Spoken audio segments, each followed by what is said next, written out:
The first issue of Tricycle magazine hit newsstands on the cusp of the fall of the Soviet Union.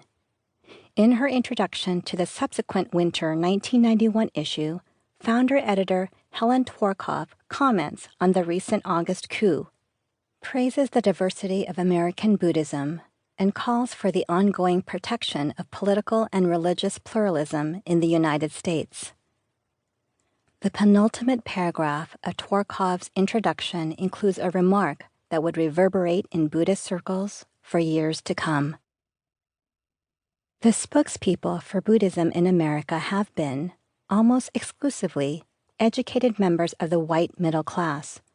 Meanwhile, even with varying statistics, Asian American Buddhists number at least 1 million, but so far they have not figured prominently in the development of something called American Buddhism. Tworkov ends on a celebratory note about how tricycle subscriptions and sales have exceeded expectations.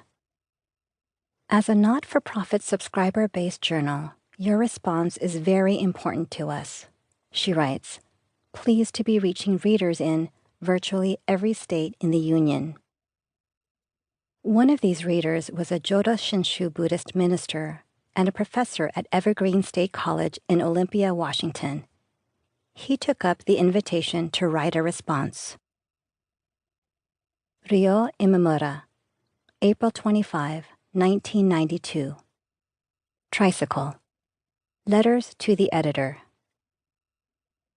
In the winter issue, editor Helen Tworkov made the inaccurate and racist comment that Asian American Buddhists, so far, have not figured prominently in the development of something called American Buddhism.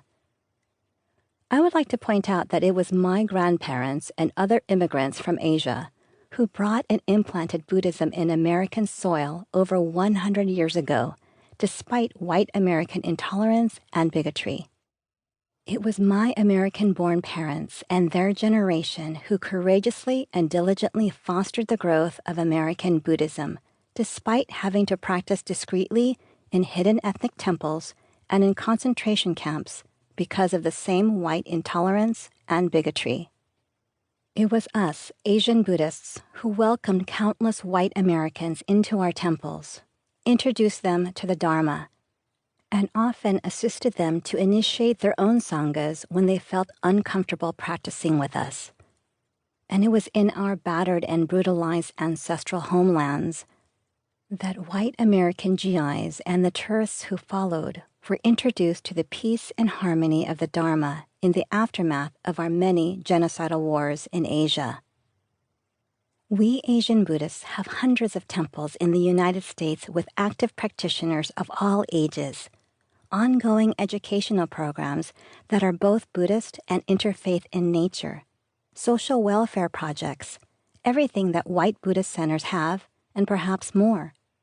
It is apparent that Tworkov has restricted American Buddhism to mean white American Buddhism, and that her statement is even more misleading than one claiming that Americans of color did not figure prominently in the development of American history.